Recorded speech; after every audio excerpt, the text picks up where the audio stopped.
Hello Scorpio and welcome to Providence. My name is KK and this is your general weekly reading for the week commencing the 22nd of November 2020. Thank you for joining me. I hope you're all very well. Once again, this is for the Scorpio collective, Sun, Moon, Rising, Venus signs of Scorpio, as well as the cross watchers. Everyone is most welcome here. And as always, please be reminded that this is, that this is a general weekly reading. And to only take what resonates with you and leave the rest for somebody else out there in the collective. I'm sorry, Scorpio. I'm all drugged up on hay fever tablets. So please excuse me. But this certainly did flip over. So this is where we will start your weekly reading with the Strength card. And this is the Leo card, if that resonates for anybody out there. But this is a call to use your inner strength this week. Something you have in spades, Scorpio. This is about you using your courage and your compassion to make decisions.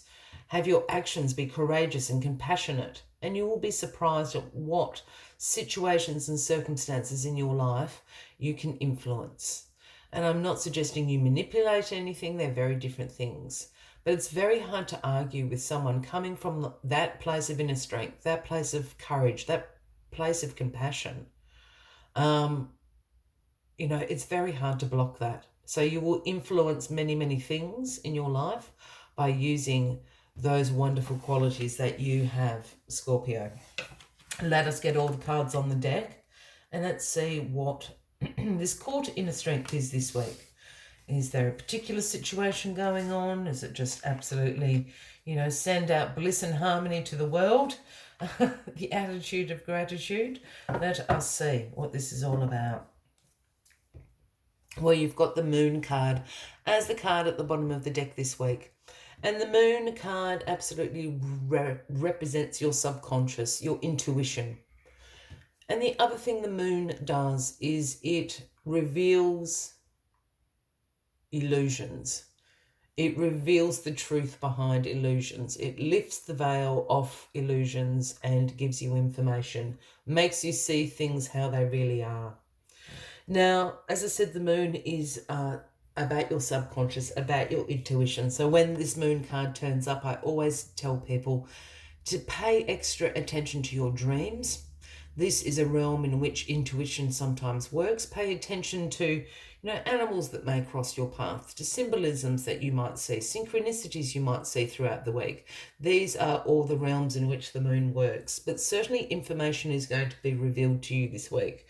An illusion is going to be shattered. You're going to be told something that you don't know. Excellent energy to have with you. Right up your alley, Scorpio. All right. Excuse me. The Empress is crossing you this week. Now, the Empress is a card that represents femininity, beauty, nurturing. It is the fertility card. It is the nature card, and it is the card about abundance. Now, as I said, this is the fertility card, so if that's something you're interested in, that is an absolute good omen. For those that are not, you know what to do. Let's leave it at that. But I also see that fertility in this ground that the Empress sits her throne on. She sits in nature. She sits in the abundance of nature. She nurtures the abundance of nature. So plant your seeds of intentions in this ground and she will ensure that they bloom into abundance for you. And with it crossing this strength card, there's something I'm really picking up on this idea of fertility, and I know that not everyone wants to get pregnant and have children, but there is something brewing, maybe that is a better word. I feel there's a seed, you're planting the seeds. I just did go into that sort of example. Oh, let me come back to it. I can't quite articulate. There's something brewing. You've got a crossing strength. It's a call to inner strength, and you've got this wonderful abundance and nurturing above it. The universe is really asking you to plant your seeds now. This is the abundant time with the information that you receive this week. Yeah, okay. The Three of Swords is in your past position. This is the Heartbreak card, Scorpio. So in the recent past, and I'm actually feeling this is a few months. I don't think this is last week. I think this is, 4 to 6 months. Your heart has been broken. You've had emotional pain. You could have had sorrow, grief, hurt. But something has happened to cause this. So you're in this healing process, I think. You're in the recovery process from the heartbreak. This is why you're being called to use your courage and compassion. Maybe that's even towards yourself. Be compassionate towards yourself. It takes time to heal from these things. Use your courage. Perhaps you're just finding it hard to get on with it. Be courageous about it. And then again, this Empress saying, I really feel she's saying, plant these seeds. The abundance is waiting for you. It's literally around the corner. This is what the Empress is saying. Yeah, the Nine of Swords is in your grounding position this week, Scorpio. And the Nine of Swords is known as the Nightmares card. And this card can sometimes represent anxieties, our worries, our fears. And I think this is all to do with the future. In some in some situations, this card can represent some more acute mental health problems. If that is the case for anybody out there, please seek some professional advice. We don't want anyone being in that headspace, and there are so many resources now available. But for everybody else, this is a few kind of sleepless nights or bad dreams, or however you want to phrase that, having nightmares. I feel that you're worried about the future. That's what I'm hearing. You're really anxious about the future. I keep looking at this moon card. That's why I keep pausing. Whatever this moon card is going to reveal is going to be a game changer in this recovery process for you. The Lovers in your crowning position. This is the Gemini card, Scorpio. And the Lovers card, of course, is associated with love, harmony, relationships, and the alignment of your values and beliefs, with your partner, with your family, within yourself, and with you and the universe. And I'm really picking up on that. I don't think there is a new relationship starting. I think this is the relationship with yourself. I think this is a very self-reading. I think it's a self-care and a self-love reading, Scorpio. I think your values are going to be in alignment. I think as part of this recovery process, this healing process, you're going to reach a pace of harmony within yourself, and that's part of this healing process. It's probably the end part, acceptance. You're in harmony now. You're back in alignment with yourself. There's abundance around the corner, and I think you kind of know it. You can smell it. You know something there is waiting for you, and it is. The Seven of Pentacles is the outcome card. And the Seven of Pentacles is the card about you looking for this long-term view. You looking for sustainable results. This is you planting these little seeds, pentacle seeds. You've gone out, you've weeded them, you've watered them, you've tended to them. And now it's time to reap the reward, to have a return on your investment. And that all sounds very financial, and yes, it can be in a financial sense, but this can be a sense in the return of your investment of time, your energy, your emotions. Look, I think someone broke up with you a while ago, or your heart was certainly broken. It's a relationship.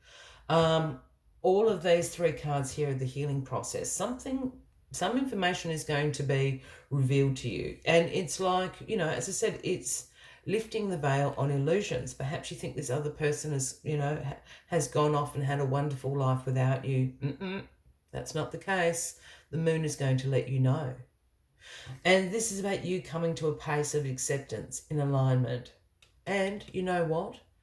You're going to get a return on your investment. You're not after the fly-by-night kind of scene anymore. This is about the long-term haul for you. And you are going to get that return on the investment that you put in. It's a great reading. As always, I like to take one final message just to summarize the weekly read for you, Scorpio. But if you are resonating with this, by all means, please give the video a like. Feel free to leave a comment if you would like to. And if you haven't already, please consider clicking that subscribe button below the video, as I do have ongoing weekly readings available for everyone. Let's get this last message out for you, holding in my hand, sticking to my hand, the number 39, Moth Spirit. It's an intense card, this one. And the Moth Spirit brings the message of surrendering now. Surrender now. Let it go. Come into harmony and alignment, because abundance awaits. Surrender now. Let us see what other messages the Moth Spirit has for you this week, Scorpio.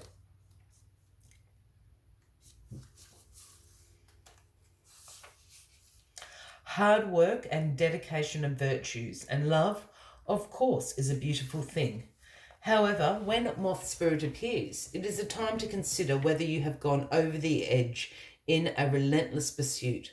Workaholism, overeating, perfectionism, or addiction to certainty, or even to a person may be your current vice.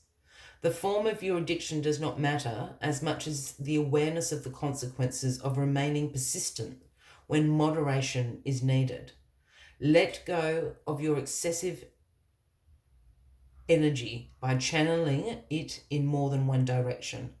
The fire burns hot, and you do not want to be engulfed by your passion to the exclusion of all other pursuits that matter to you. Now's a time for surrender and radical acceptance, so that your drive does not cause you to flee or to fight. The universe wants you to release your need for certainty and control, so that you can relax into a more balanced way of being, using your Moth Spirit energy. Banish the shoulds and the musts, so that you can enjoy what is as you allow for what might be. I will leave you with that as the final message of the week, Scorpio. I wish you a fabulous week ahead, and I look forward to seeing you all next week. Until then, from me to you, much love and light. Bye-bye.